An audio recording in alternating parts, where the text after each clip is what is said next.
K R college के मैदान में आयोजित समाजवादी पार्टी की चुनावी रैली में सपा के शीर्ष नेता अखिलेश यादव भाजपा पर जमकर बरसे। उन्होंने कहा कि कोरोना काल में भाजपा ने गरीब जनता को अकेला छोड़ दिया। पैदल घर लौटते सैकड़ों मजदूरों को अपनी जान गंवानी पड़ी, तो वहीं इलाज के लिए तड़पते सैकड़ों लोगों ने दम तोड़ दिया। समाजवादी पार्टी के मुखिया अखिलेश यादव मार्ट में जनसभा करने के बाद मथुरा पहुंचे। यहां उन्होंने केआर इंटर कॉलेज के मैदान में आयोजित चुनावी जनसभा को संबोधित किया। देर शाम होने पर भी समाजवादी पार्टी के कार्यकर्ता और पदाधिकारी अपने मुखिया के इंतजार में डटे रहे। जैसे ही सपा मुखिया अपने विशेष वाहन से चुनावी जनसभा में पहुंचे, तो कार्यकर्ता खुशी से झूम उठे।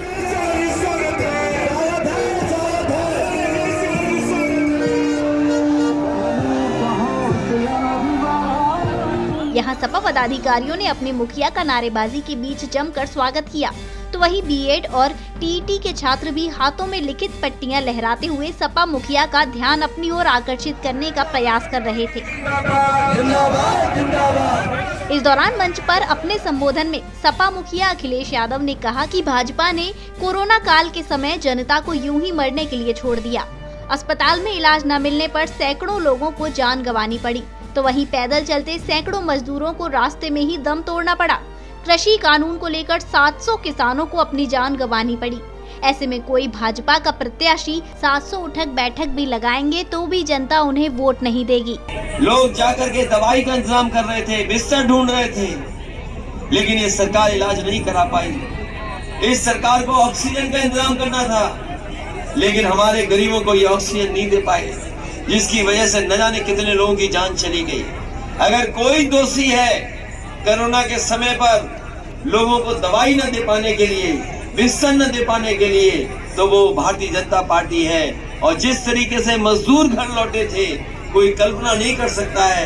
हजार हजार किलोमीटर चल करके मजदूर अपने घर पहुंचे थे। तमाम मजदूरों को इन्होंने ऐसे ही छोड़ दिया, कोई मदद नहीं की। जिस समय सरकार को मदद करनी थी मजदूर भाइयों की, उस समय मजदूरों को अनाज छोड़ने का काम अगर किसी ने किया था तो भारतीय जनता पार्टी ने।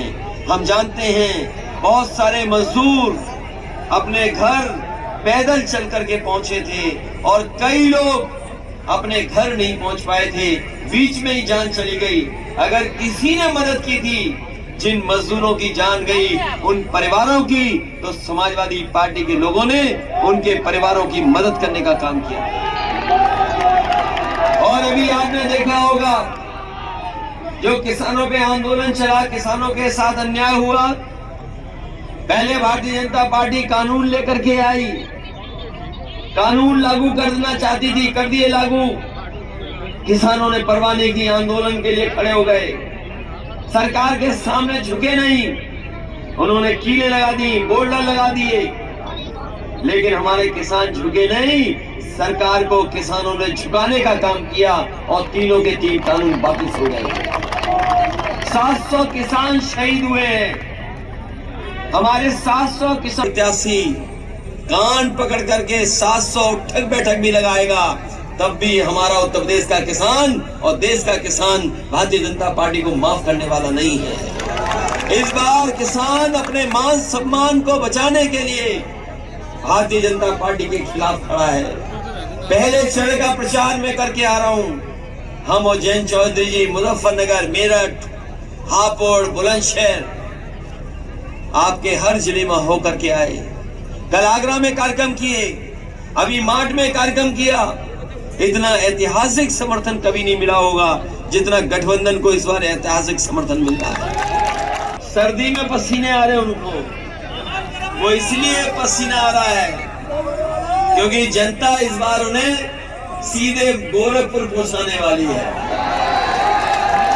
और अपने मुख्यमंत्री जी से कहना चाहते हैं, बाबा मुख्यमंत्री कुछ जानते नहीं है। अगर कुछ जानते होते तो गर्मी निकालने की बात नहीं करते। गर्मी निकालने की मशीन तो हमें पता है कौन सी है। क्या बाबा मुख्यमंत्री कंप्रेसर है क्या? फ्रिज में जो लगा रहता है, जो सर्दी लाता है, क्या कंप्रेसर ही होता है ना? तो क्या हमारे बाबा मुख्यमंत्री कंप्रेसर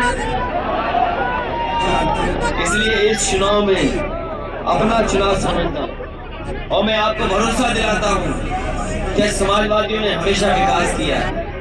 आज जो महंगाई है, चाहे वो डीजल की हो, पेट्रोल की हो, चाहे आपके बिजली के बिल की हो, लगातार भारतीय जनता पार्टी ने महंगाई बढ़ाई है। सुना है भारतीय जनता पार्टी के लोग अब डोर टू डोर कैंपेन कर रहे हैं, घर घर जाकर के कैंपेन कर रहे हैं। हम आपके माध्यम से निवेदन करना चाहते हैं जनता से कि अगर भारतीय जनता पार्टी के लोग आए तो घर में रखा हुआ लाल सिलेंडर इनको दिखा दें कि बताओ 14 में क्या कीमत थी, 17 में क्या कीमत थी, और आज खाली पड़े सिलेंडर हैं।